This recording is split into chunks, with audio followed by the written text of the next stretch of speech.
중국 기겁 포탄이 아니라 미사일 수준 사우디 한 무기에 감탄 36조 싹쓸이, 한국산 K9 실사격. 100km 초토화. KEDX 2024 전시회를 통해 수출용 차륜형 자주포와 K9A3 차기 자주포 모형, 수출형 장갑차, CMV-1000 엔진, 한국형 엑스칼리버와 탄도 수정 신관, 한국형 퍼스감 탄약 체계 등의 신기술이 대거 공개되었습니다. 우크라이나 러시아 전쟁을 통해 여전히 가장 많은 살상률을 기록한 무기가 포병이라는 점을 고려하면 향후에도 포병 무기 체계의 수요가 급증할 가능성이 높기에 막대한 투자가 진행되고 있습니다. 밀리터리 리뷰 이지 2411호를 통해 국내의 수출형 및 한국군용 차세대 자주포 기술 개발, 수출형 장갑차, 크롬 및 탄탈륨 코팅 기술을 포함하는 차세대 포신 기술, CMV-1000 엔진과 같은 세계적 경쟁력을 가진 한국형 포병 기술에 대해 총괄적으로 정리해보았습니다. KEDX 2024에서 공개된 하나에어로스페이스의 차륜형 자주포로 체코 타트라 트럭을 기반으로 사용하고 있습니다. 하나에어로스페이스는 KEDX 2024 전시회를 통해 새로운 수출용 차륜형 자주포와 함께 K9A3 자주포 모형을 공개하였습니다. K9A3 차기 자주포는 단순한 개념 모델이 아닌 국방과학연구소와 공동으로 진행 중인의 연구 결과를 반영한 모델입니다. 육군은 K9 자주포에 대한 진화적인 발전 개념을 반영해 K9A2와 K9A3 사업을 발표했는데 초기 개념은 K9A1 자주포와 차대와 동력 체계를 그대로 유지한 상태에서 내부 시스템만 교체하는 형태였습니다. 그러나 현재 개발 중인 K9A2 자주포는 포탑을 완전히 새롭게 개발해 교체하는 것으로 바뀌었고 현재 발표된 K9A3에서는 아예 K9 계열이라고 말할 수 없는 모델이 되어버렸습니다. 자세히 분석해 보았습니다. UAE와 사우디는 체코가 타트라사가 사막 지형에 맞도록 개조 개발한 타트라 T815 트럭을 사용하고 있으며 UAE에서는 아예 조립 생산이 이루어지고 있습니다. 지난 7월 하나에어로스페이스는 국방품 질종합학술대회 2024를 통해 수출용 155mm 차륜형 자주포를 공개한 바 있습니다. 공개된 차륜형 자주포는 한국군이 사용 중인 전술 차량 중에 가장 대형이고 기동성이 우수한 천무 다연장 로켓 차량을 기반으로 신형 무인 포탑을 장착한 형태였습니다. 이와 비교해 KEDX 2024에서 공개된 차륜형 자주포 모형은 천무가 아닌 새로운 트럭을 사용하고 있었고 어디선가 보았다는 느낌이 들기도 했습니다. 관계자에게 왜 차량이 교체되었는지 질문하자 본 차량은 UAE와 사우디 수출형 천궁 블록계 사용되는 체코 타트라제 트럭을 반영한 모델이란 답을 얻을 수 있었습니다. 왜 이러한 모형이 공개되었는지에 대해 알아보았습니다. 사우디아라비아 군수산업, SAM은 독자적으로 케사르와 유사한 차륜형 자주포 모델을 개발해 이를 발표하였습니다. 사우디군은 현재 프랑스제 케사르 차륜형 자주포 80에서 100여 대를 운용하고 있으며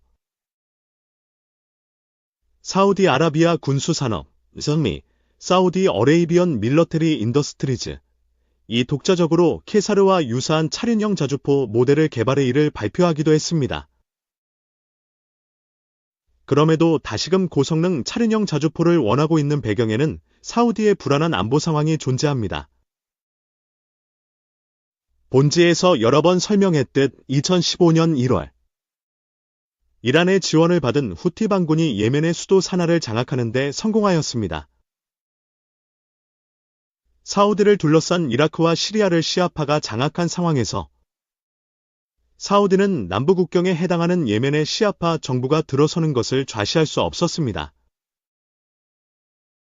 사우디 수출형으로 개발 중인 팔크스 8형 타이곤 차륜 장갑차 중에서 장거리 대전차 차량 버전입니다. 사우디와 UAE가 예멘 전선에서 배운 전훈과 함께 왜 신형 차륜식 자주포와 함께 X0 0대 이상의 신형 차륜형 장갑차를 원하게 되었는지에 대해 분석해 보았습니다. 그리고 하나에어로스페이스가 이번에 공개한 사우디 수출형 차륜형 장갑차에 대해 알아보았습니다.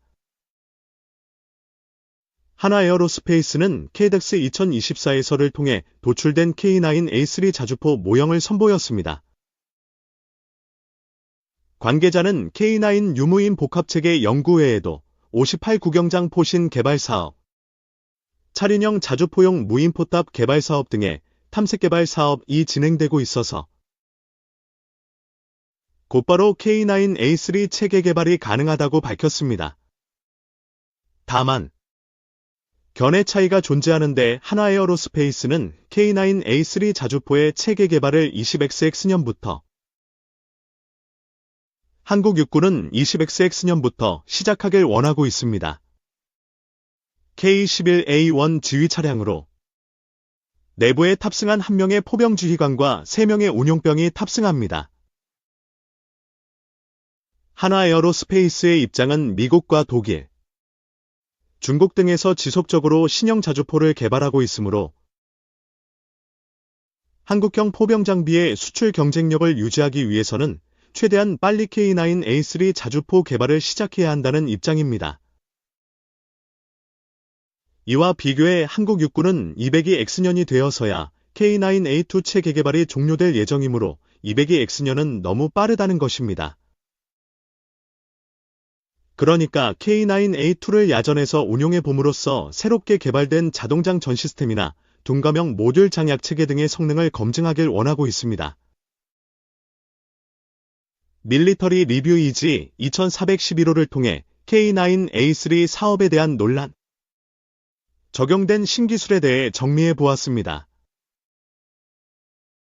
올해 중순에 전력화된 K333 복합 추진탄입니다.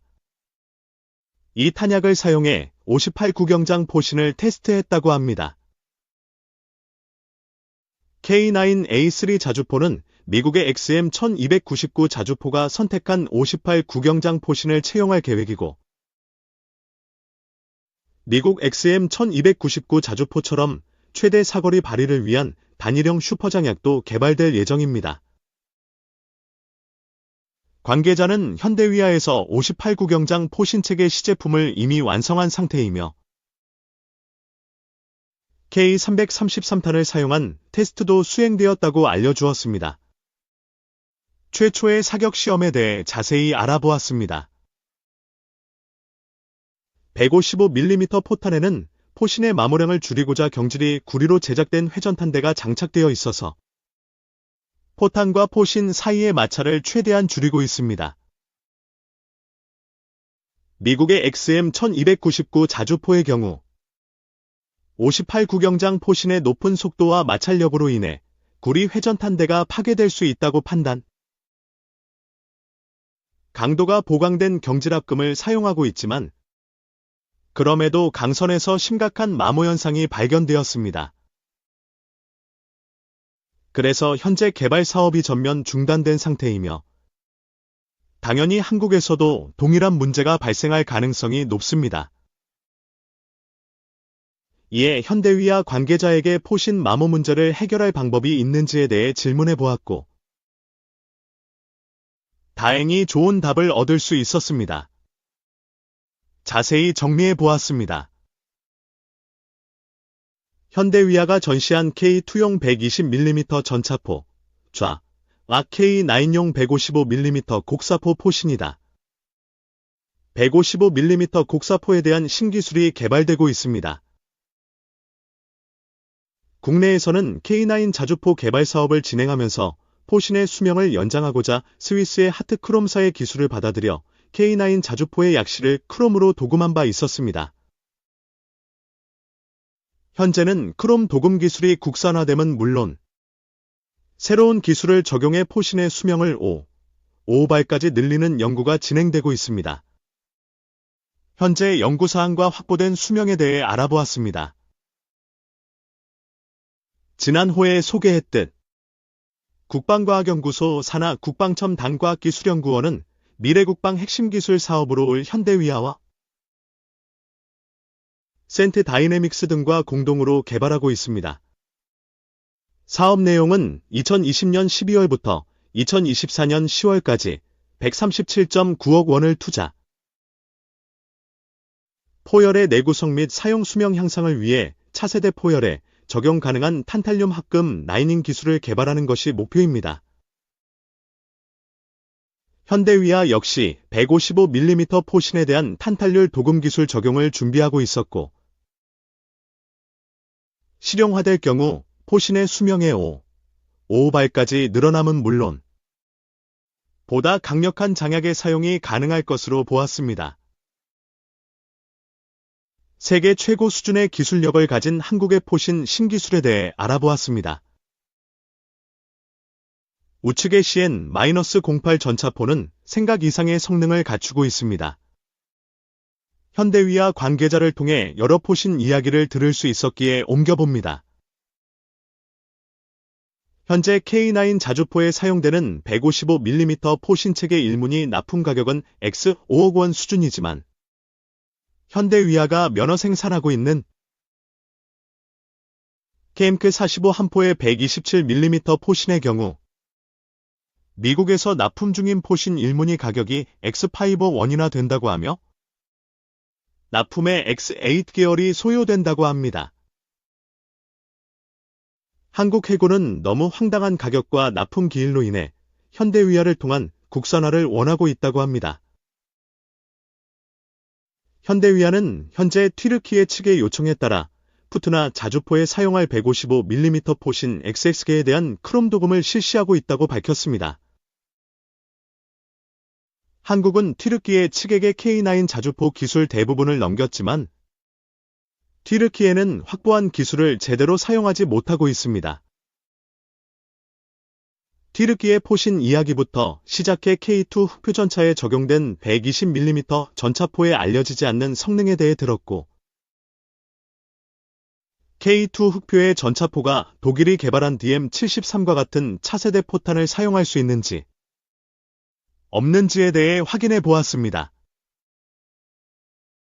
SAM-V-1000 엔진은 기존 K9에 탑재된 MT-881 엔진과 구조적으로 거의 유사하고 실제 MT-881을 제거하고 그대로 집어넣을 수 있도록 개발되었습니다. 한국형 자주포의 경쟁력을 상징하는 신기술로 SAM-V-1000 엔진이 있습니다. 널리 알려졌듯 SAM-V-1000 엔진은 독일 정부가 UAE에 대한 K9 자주포용 MT-881 엔진 수출을 금지했기에 개발을 시작했지만 정작 SAM-V-1000 엔진을 사용하는 국가는 이집트용 K9 자주포입니다. 스택스 엔진은 방위사업청의 요청에 따라 목표된 시기보다 1년 빨리 SAM-V-1000 엔진을 완성하였습니다. 이어서 국내에서 방위사업법이 규정한 9,600km 주행 테스트를 성공적으로 완료했고, 현재 이집트에서도 X000km 이상의 주행 테스트를 성공적으로 진행하고 있다고 합니다. SAM-V-1000 엔진의 개발 에피소드와 성능, 독일 M2의 특허 규제 문제를 어떻게 해결했는지, DV-27K 엔진의 튀르키예 수출에 대한 여러 이야기를 밀리터리 리뷰이지 2411호를 통해 만날 수 있습니다.